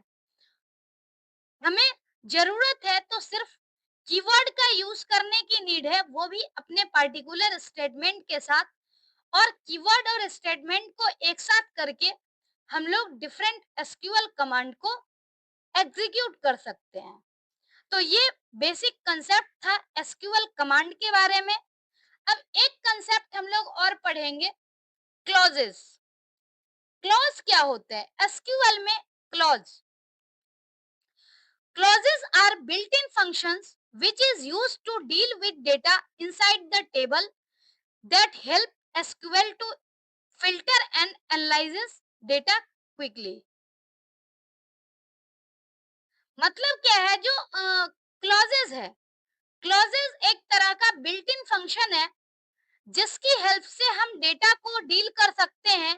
इनसाइड द टेबल हम डेटा में डिफरेंट फिल्टर लगा सकते हैं और डेटा को क्विकली एनालाइज कर सकते हैं। तो इस रीजन से हम लोग एसक्यूएल में डिफरेंट क्लॉजेस का यूज करते हैं। अब हम एक एक करके सारे क्लॉज के बारे में देखते हैं। पहला क्लॉज है वेयर क्लॉज। वेयर क्लॉज का यूज कहाँ होता है? यूज टू सिलेक्ट और filter rows based on particular valid condition. मतलब वेयर क्लॉज का यूज कब होता है? तो जब हमें किसी रो पर कुछ पार्टिकुलर कंडीशन देना हो, डिफरेंट कंडीशन के बेस पे हमें डेटा को फिल्टर करना हो, रो को फिल्टर करना हो, तो इस केस में हम लोग क्या करते हैं? वेयर क्लॉज का यूज करते हैं। और वेयर क्लॉज जो मेनली यूज होता है वो सिलेक्ट कमांड के साथ, अपडेट कमांड के साथ और डिलीट कमांड के साथ। मतलब हमें डेटा सिलेक्ट करना हो तब भी हमें किसी पर्टिकुलर कंडीशन की यूज करने की नीड होती है, अपडेट में भी पर्टिकुलर कंडीशन, और डिलीट भी जो हम करते हैं उसमें पर्टिकुलर कंडीशन की नीड होती है। तो मतलब वेयर क्लॉज का जो सीधा सिग्निफिकेंस यही है कि जब हमें किसी पर्टिकुलर रो को सिलेक्ट या फिल्टर करने की नीड हो पर्टिकुलर कंडीशन के आधार पे, तो हम वहां पर वेयर क्लॉज का यूज करते हैं। नेक्स्ट है from. Use to mention name of table or source table from where you want to fetch or retrieve data. It is mainly used with select. अब जैसे क्या है, फ्रॉम क्लॉज का use होता है फ्रॉम यानी कहां से। जब भी हम कोई डेटा को एक्सेस करते हैं तो एक्सेस करने के लिए हमें क्या होता है, स्पेसिफाई करना होता है कि हम किस टेबल से डेटा को एक्सेस करने वाले हैं। तो जिस भी टेबल से हम डेटा को एक्सेस करने वाले हैं उस टेबल का नाम हमें मेंशन करना होता है, और टेबल का नाम मेंशन करने के लिए हम फ्रॉम क्लॉज यूज करते हैं। From clause mainly select command के साथ यूज होता है। Order by. नेक्स्ट क्लॉज है ऑर्डर बाय। जैसा कि नाम से ही पता लग रहा है कि किसी चीज की ऑर्डरिंग करना, यानी आइदर असेंडिंग ऑर्डर में या फिर डिसेंडिंग ऑर्डर में। बाय डिफॉल्ट जो है वो ऑर्डर बाय क्लॉज क्या करता है, किसी भी डेटा को असेंडिंग ऑर्डर में सॉर्ट करता है। अगर हमें डिसेंडिंग ऑर्डर में करना होगा तो इसके लिए डीईएससी कीवर्ड भी हम यूज करते हैं साथ में। सिंपल यहाँ हमें ये ध्यान में रखना है कि जब भी हमें डेटा को या रिजल्ट सेट को किसी पर्टिकुलर ऑर्डर में अरेंज करना होगा तो उसके लिए हम ऑर्डर बाय क्लॉज का यूज करते हैं। नेक्स्ट है ग्रुप बाय। ग्रुप बाय यानी किसी चीज की ग्रुपिंग करना। यानी हम लोग कई बार ऐसा भी होता है कि जो हमारे पास दिया गया है टेबल, उस टेबल में एक या एक से ज्यादा जो कॉलम का डेटा है वो उस मल्टीपल ग्रुप को, मल्टीपल रो को हम क्या करते हैं, ग्रुप करते हैं वन और मोर कॉलम के आधार पर। जैसे क्या है कि एक क्लास का हमारे पास कॉलम है तो वो क्लास मल्टीपल क्लास हो सकती है, जैसे 11th क्लास के कुछ स्टूडेंट हो सकते हैं, 12th के हो सकते हैं। तो इस तरह से हम लोग अगर चाहें कि क्लास की ग्रुपिंग करें तो मतलब हमने डिफरेंट डिफरेंट रो का ग्रुप कर दिया क्लास के बेस पे। तो इस तरह की अगर हमें ग्रुपिंग करनी होगी तो उसके लिए हम ग्रुप बाय क्लॉज का यूज करते हैं। और जो ग्रुप बाय क्लॉज यूज होता है वो ज्यादातर एग्रीगेट फंक्शन के साथ यूज होता है। एग्रीगेट फंक्शन यानी मल्टीपल फंक्शन को मिला करके एक सिंगल रिजल्ट जनरेट करता है। जैसे काउंट फंक्शन है, सम फंक्शन है, मीन है, मैक्स है, ये सब हम आगे पढ़ने वाले हैं। नेक्स्ट है हैविंग। जैसे वेयर का यूज कंडीशन देने के लिए होता है, उसी तरह से हैविंग क्लॉज का भी यूज हम कंडीशन देने के लिए करते हैं। फर्क इतना है कि वेयर क्लॉज का यूज करके हम लोग सिंगल रो पर कंडीशन देते हैं, और जब हमें किसी ग्रुप पर कंडीशन अप्लाई करना होगा, यानी ग्रुप बाय क्लॉज के साथ अगर हमें कोई कंडीशन यूज करना होगा, तो उसके लिए हम हैविंग क्लॉज का यूज करते हैं। Use with group by clause to filter the result of a query based on aggregate function applied to grouped columns. मतलब डिफरेंट ग्रुप पर जब हमें कंडीशन अप्लाई करना होगा तो हैविंग क्लॉज का यूज करेंगे। और लास्ट एक क्लॉज है लाइक। लाइक जो है ये ज्यादातर पैटर्न मैचिंग के केस के लिए यूज करते हैं। जैसे कई बार वेयर में हमें कंडीशन देनी होती है कि जैसे नाम हो या फिर कोई पर्टिकुलर डेटा हो, वो सिमिलर एक पैटर्न के आधार पर मैच करना हो, तो उस केस में हम क्या करते हैं, पैटर्न मैचिंग का कंसेप्ट आता है। ज्यादातर वेयर क्लॉज के साथ लाइक को यूज करते हैं। अगर हमें स्पेसिफिक पैटर्न के आधार पर सर्च करना हो, तो उसमें हम लाइक क्लॉज का यूज करते हैं, और इसके अंदर दो वाइल्ड कार्ड कैरेक्टर यूज होता है, एक परसेंटेज साइन, एक अंडरस्कोर साइन। इस दोनों का यूज करके हम स्ट्रिंग को मैच करते हैं। वैसे तो जो एसक्यूएल का कमांड है वो डिफरेंट डिफरेंट कैटेगरी में डिवाइडेड है, जैसे कि डीडीएल कमांड, डीएमएल कमांड, तो उसको हम उसी कैटेगरी के फॉर्म में पढ़ेंगे। लेकिन कुछ ऐसे भी कमांड हैं जो कि टेबल की बजाय डेटाबेस से रिलेटेड है। तो इस सेक्शन में हम कुछ बेसिक एसक्यूएल कमांड पढ़ने वाले होंगे जो कि डेटाबेस और टेबल से रिलेटेड होगा, मेन मेन कमांड होगा, और इससे एग्जाम में कई बार डायरेक्टली देखने को मिलता है। तो ये मोस्ट इम्पॉर्टेंट कमांड्स है। उसके बाद हम डिफरेंट कैटेगरी के कमांड अलग अलग भी पढ़ेंगे। तो स्टार्ट करते हैं। पहला कमांड है क्रिएट डेटाबेसेस। जब भी हमें कोई डेटाबेस क्रिएट करना होगा, तो उसके लिए जो कमांड है क्रिएट डेटाबेसेस कमांड हम यूज करते हैं।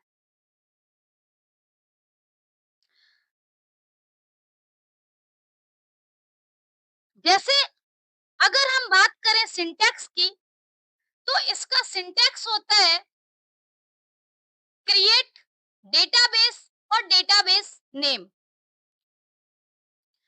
जैसे यहाँ स्क्रीनशॉट भी लगाया हुआ है, माइस्क्यूएल की स्क्रीनशॉट है, क्रिएट डेटाबेस टेस्ट। अब इससे क्या है, टेस्ट नाम का एक डेटाबेस क्रिएट हो गया। तो ये फर्स्ट कमांड है create database, database name. Database create करने से रिलेटेड कमांड का सिंटैक्स है। नेक्स्ट है शो डेटाबेसेस। अब जैसे क्या है कि हमारे पास मल्टीपल डेटाबेस होता है जिसको हम एक एक करके क्रिएट करते हैं। लेकिन क्या है कि अगर हमें पूरी लिस्ट देखनी होगी, तो पूरी लिस्ट देखने के लिए हम क्या कर सकते हैं, शो डेटाबेसेस कमांड का यूज करके और पूरी लिस्ट को देख सकते हैं। जैसे यहाँ पर सिंटैक्स है शो डेटाबेसेस, तो हमने लिखा, अब यहाँ से क्या है, जितना भी हमारे पास डेटा है वो डेटा डेटाबेस आ रहा है। जैसे हमने टेस्ट नाम का डेटाबेस अभी अभी क्रिएट किया था, तो यहाँ पर शो हो रहा है। तो कहने का मतलब डेटाबेस अगर हमें क्रिएट करना होगा, तो उसके लिए create database, database name syntax है। अगर डेटाबेस को शो करना होगा, तो शो डेटाबेसेस कमांड का यूज करके हम लोग डेटाबेस को की लिस्ट को देख सकते हैं। नेक्स्ट है यूज डेटाबेस। जैसे हमारे पास मल्टीपल कमांड है, मल्टीपल डेटाबेस है, लेकिन मल्टीपल डेटाबेस को यूज करने के लिए हम डायरेक्टली कमांड नहीं लिख सकते, हमें स्पेसिफाई करना होगा कि किस डेटाबेस को हम यूज करने वाले हैं। तो मतलब क्या है, to select a database among available databases, use database command is used. कहने का मतलब यहाँ पर क्या है कि इसमें अगर हम किसी भी डेटाबेस को सिलेक्ट करेंगे तो यहाँ इसका सिंटैक्स है यूज डेटाबेस, यानी डेटाबेस का नाम हमें लिखना होगा यूज डेटाबेस नेम। तो यूज टेस्ट हमने लिख दिया, इसका मतलब अब जब भी डेटाबेस यूज होगा तो टेस्ट नाम का डेटाबेस यूज होगा। तो इस तरह से हम लोग डेटाबेस कमांड का यूज कर सकते हैं। ऐसे ही अगर हमारे पास एक डेटाबेस के अंदर मल्टीपल टेबल है, तो मल्टीपल टेबल की लिस्ट देखने के लिए हम क्या करते हैं, शो टेबल्स कमांड का यूज करते हैं। शो टेबल्स कमांड का यूज करके हम लोग जो भी उस डेटाबेस में जितने भी टेबल अवेलेबल हैं उसकी लिस्ट हम देख सकते हैं। जैसे यहाँ पर एसक्यूएल सिंटैक्स यूज किया हुआ है शो टेबल्स, तो यहाँ पर हमने लिख दिया शो टेबल्स। स्क्रीनशॉट जो है इसमें शो टेबल्स है, और आप ध्यान से देखेंगे तो इस डेटाबेस में जितने भी टेबल हैं वो टेबल की लिस्ट हमें यहाँ पर दिख रही है। अब हम क्या कर सकते हैं कि जैसे हमें पता है कि एक डेटाबेस में सेम नेम से मल्टीपल टेबल नहीं हो सकता है, तो इसके लिए पहले हमने टेबल की लिस्ट देख ली। अब क्या होगा, जब भी हमने टेबल की लिस्ट देख ली तो हम ये आइडिया लगा सकते हैं कि हमें किस नाम से डेटाबेस के अंदर टेबल क्रिएट नहीं करना है।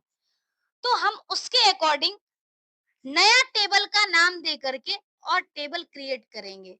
जैसे यहाँ पर है क्रिएट टेबल, यानी to create new table in the selected database. For example, if I want to create a table student with following attributes and data types, यानी कि जब भी हमें डेटा टेबल यूज करना होगा, टेबल क्रिएट करना होगा, तो उसके लिए सिंटैक्स है क्रिएट टेबल टेबल नेम। उसके बाद टेबल के बाद हमें क्या करना होता है कि टेबल का डिटेल लिखना होता है। डिटेल हम लिखते हैं पैरेंथेसिस में, यानी कि कॉलम का नाम, उसका डेटा टाइप और साइज, जितने कॉलम होंगे कॉमा से सेपरेट करके कॉलम का नाम, डेटा टाइप और साइज, इसको हमने ब्रैकेट को क्लोज कर दिया और सेमी कॉलन से टर्मिनेट कर दिया। एक चीज आपने नोटिस किया होगा कि हम लोग जब भी कोई कमांड यूज करते हैं एसक्यूएल का, सेमी कॉलन से टर्मिनेट करते हैं। तो ध्यान रखना है, कभी भी एसक्यूएल का जो कमांड होगा सेमी कॉलन के टर्मिनेशन के बिना एग्जीक्यूट नहीं हो सकता है, एरर जनरेट होगा। तो ये चीज हमेशा फॉलो करना है कि हर एक क्वेरी के लास्ट में सेमी कॉलन होना ही चाहिए। जैसे अगर हमें डेटाबेस क्रिएट करना है, टेबल क्रिएट करना है, तो टेबल का सबसे पहले यहाँ स्पेसिफिकेशन पता होना चाहिए कि कॉलम का नाम क्या है और उसका डेटा टाइप क्या है। साइज ऑप्शनल है, जरूरी नहीं है कि हम साइज दे ही। तो यहाँ पर नेम ऑफ एट्रीब्यूट और उससे संबंधित डेटाबेस का डेटा टाइप, ऐसे ही किसी किसी में साइज है। तो यहाँ पर हम लोग देखते हैं कि किस तरह से हम लोग इसको इम्प्लीमेंट कर सकते हैं। तो पहला सिंटैक्स ही हमने देखा था, क्रिएट टेबल टेबल नेम, यानी क्रिएट टेबल स्टूडेंट। उसके बाद ब्रैकेट है यहाँ पर पैरेंथेसिस, हमने एट्रीब्यूट का नाम हमें लिखना है, मतलब हमने लिख दिया स्टूडेंट आईडी और इसका डेटा टाइप इंटीजर, साइज नहीं है तो हमने साइज नहीं लिखा। अब यहाँ पर कॉमा। अब दूसरा एट्रीब्यूट का नाम आएगा स्टूडेंट नेम, जिसका डेटा टाइप और साइज मेंशन्ड है, तो ये हमने लिख दिया। फिर हमें कॉमा से सेपरेट करना है। नेक्स्ट एट्रीब्यूट का नाम है एज और यहाँ पर इंट, ऐसे ही फोन और एंड इंट। एड्रेस जिसका टाइप जो है varchar है और इसका साइज है 50। तो मतलब जितने टोटल 5 एट्रीब्यूट थे वो 5 एट्रीब्यूट को हमने मेंशन कर दिया। अब जैसे पैरेंथेसिस ओपन हुआ था, पैरेंथेसिस क्लोज हो गया और सेमी कॉलन से टर्मिनेट हो गया। तो जब हम इस तरह से सिंटैक्स लिखते हैं और इसको एग्जीक्यूट करते हैं तो इससे क्या होगा, एक टेबल क्रिएट हो जाएगा। टेबल क्रिएट किया हुआ अगर होगा, उसे हम देखेंगे कि कैसे टेबल क्रिएट होता है या टेबल क्रिएट होने के बाद क्या इफेक्ट हुआ है। तो उसको देखने के लिए हमारे पास एक कमांड है, डिस्क्राइब कमांड। डिस्क्राइब कमांड की हेल्प से हम क्या कर सकते हैं, टेबल का स्कीमा देख सकते हैं। तो view the structure of table like attributes and it's data type, keys, constraint, default value, ये सब करने के लिए हम क्या करते हैं, डिस्क्राइब कमांड का यूज करते हैं। जैसे अगर सिंटैक्स की बात करें तो आइदर डीएससी टेबल नेम और डिस्क्राइब टेबल नेम दोनों सेम चीज है। जैसे यहाँ पर इस क्वेरी को हमने इंप्लीमेंट की डी डीएससी स्टूडेंट, तो इससे क्या हुआ कि जो हमारी फील्ड है, यानी ये फील्ड आ गई, फील्ड से रिलेटेड इसका डेटा टाइप आ गया साइज के साथ। बाय डिफॉल्ट जो भी यहाँ पर साइज कंसीडर किया गया है वो, उसके बाद नल वैल्यू, चूंकि हमने कोई कंस्टेंट नहीं लगाया, डिफॉल्ट नहीं लगाया, तो उस केस में अभी नल के केस में यस है, डिफॉल्ट के केस में नल है। तो अगर हम स्पेसिफाई करते हैं इस कंस्टेंट को, की को, तो उसकी वैल्यू यहाँ पर लिखी हुई आती। लेकिन हमने क्या किया था, फील्ड डेटा टाइप और साइज लिखा था। तो इसमें क्या है, डिफरेंट फील्ड और उसका डेटा टाइप साइज ये मेंशन यहाँ पर हो गया। मतलब अगर हम टेबल का डिटेल देखना चाहें, स्कीमा देखना चाहें, तो उसके लिए डिस्क्राइब कमांड या डीईएससी कमांड यूज होता है। नेक्स्ट है इंसर्ट कमांड।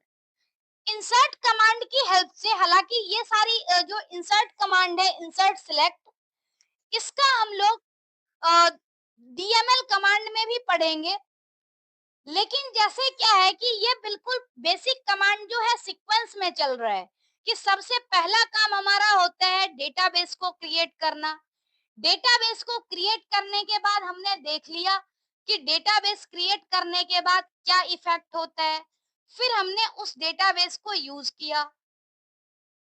जो करेंट डेटाबेस है उसमें हमने टेबल का डिटेल देखा कि क्या क्या टेबल एग्जिस्ट करते हैं। जो एग्जिस्ट नहीं करता है उसके अकॉर्डिंग हमने टेबल क्रिएट किया, फिर टेबल की डिटेल देखी। अब क्या है, टेबल हमारा एम्प्टी है, तो हम क्या कर सकते हैं, इसमें इंसर्ट कमांड की हेल्प से टेबल में डेटा इंसर्ट कर सकते हैं। इंसर्ट कमांड का यूज करने के लिए हमें क्या करना होगा, जो इंसर्ट कमांड का यूज करके हम क्या करते हैं कि एक एक करके रो बाय रो डेटा को इंसर्ट करते हैं। अगर सिंटैक्स की बात करें तो सिंटैक्स यहाँ पर है इंसर्ट। इंसर्ट कमांड के साथ इनटू यूज होता है, यानी कहाँ इनटू करना है, किसमें इंसर्ट करना है, तो टेबल का नाम क्या इंसर्ट करना है, तो वो हम लोग उसके लिए वैल्यूज लिखते हैं और ब्रैकेट में हमें सारी वैल्यू लिखनी होती है उसी सीक्वेंस में जिस सीक्वेंस में हमारा कॉलम है।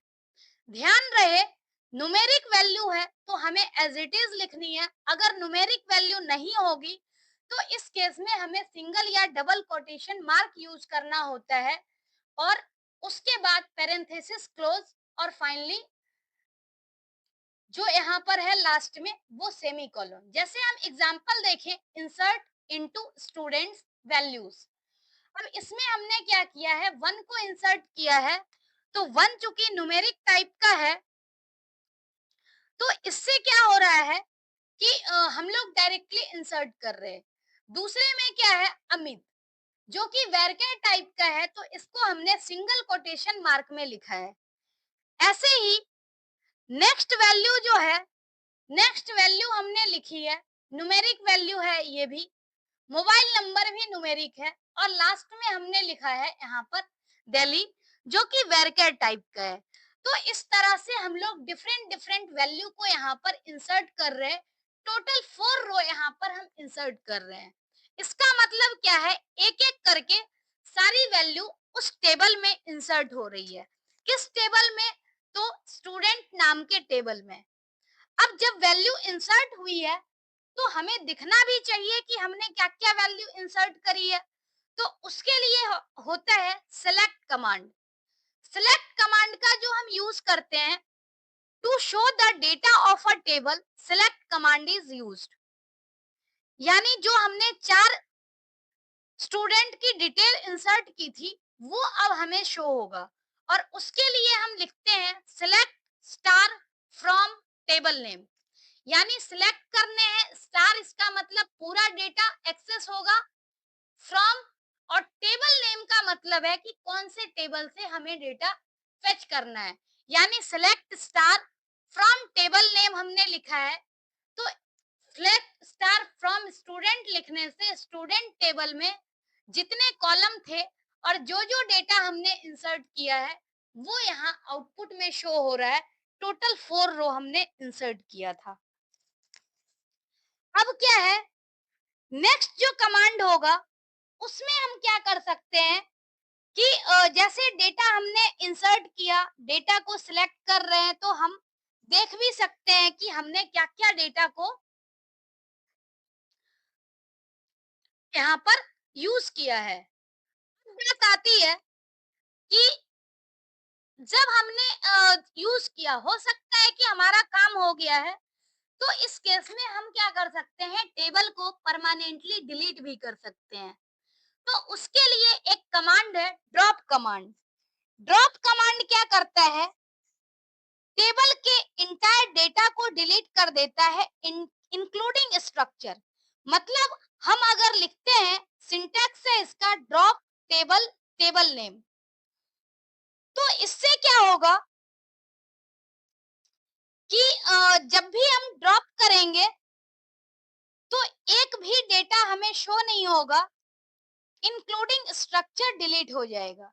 जैसे अगर हम बात करें ड्रॉप टेबल स्टूडेंट की, तो इस टाइम पे अगर हम टेबल को शो कर रहे हैं तो टेबल शो करने से क्या हो रहा है, हमें स्टूडेंट टेबल दिख रहा है। अगर हम इस जगह पर लिख दें ड्रॉप टेबल और जैसे यहाँ पर लिखा हुआ है एबीसी, तो इससे क्या होगा, दोबारा जब हम टेबल को देखना चाहेंगे तो एबीसी नाम का टेबल अब यहाँ पे नहीं दिखेगा। तो इस तरह से क्या होता है, जब भी हम ड्रॉप कमांड का यूज करते हैं तो टेबल का स्ट्रक्चर और डेटा दोनों ही डिलीट हो जाता है, परमानेंटली डिलीट हो जाता है। नेक्स्ट है कि हमने टेबल को तो डिलीट कर दिया, कई बार ऐसा भी होता है कि हमें डेटाबेस को परमानेंटली डिलीट करना हो। तो डेटाबेस परमानेंटली डिलीट करने के लिए जो कमांड होता है, सेम टेबल की तरह ही कमांड होता है। जैसे हमने drop table table name use किया है, ऐसे ही ड्रॉप डेटाबेस और database name. Drop database command का यूज हम क्यों करते हैं, तो to delete a database along with all the tables present in database, drop command is used। मतलब अगर हमें इस डेटाबेस को परमानेंटली डिलीट करना होगा तो इस केस में हम क्या करेंगे, ड्रॉप डेटाबेस कमांड का यूज करेंगे। और ड्रॉप डेटाबेस कमांड का यूज करने से क्या है, जैसे यूज होम हमने कर दिया, अब क्या है कि इससे हम क्या कर रहे हैं, होम के सारे टेबल को शो कर रहे हैं। तो इसमें जो भी टेबल था वो शो हो गया। अब अगर हम चाहते हैं कि डेटाबेस को परमानेंटली ड्रॉप कर दें, ड्रॉप डेटाबेस और होम, तो अब हम अगर शो डेटाबेस लिखें तो इससे क्या है, हमें होम नाम का डेटाबेस शो नहीं होगा। तो ये कुछ बेसिक कमांड थे एसक्यूएल के जो कि हमें जानना जरूरी था। और ये कमांड ज्यादातर जो थे वो डेटाबेस से रिलेटेड थे, कुछ कमांड इसमें से टेबल से रिलेटेड भी था। लेकिन जो मेन एक्सरसाइज हमने किया है वो एक तरह से डेटाबेस के कमांड को सीखने के लिए ये वीडियो हमने देखा है। अब अगली वीडियो जो होगी, अगली वीडियो में हम बात करेंगे एसक्यूएल कंस्ट्रेंट्स के बारे में। जैसे एसक्यूएल के क्लॉजेस हमने पढ़े, वैसे ही एसक्यूएल कंस्ट्रेंट्स पढ़ेंगे, ताकि क्लॉजेस और कंस्ट्रेंट्स का बहुत ज्यादा यूज होता है एसक्यूएल कमांड में। तो इसके बाद जब हम एसक्यूएल कमांड पढ़ेंगे तो ज्यादा अच्छे से क्लियर हो पाएगा। आज के लिए इतना ही। ये कुछ बेसिक कमांड हमने पढ़ा, बाकी डिफरेंट डिफरेंट कैटेगरी के फॉर्म में पढ़ेंगे। तो इस वीडियो को यहीं स्टॉप करते हैं। Thank you so much.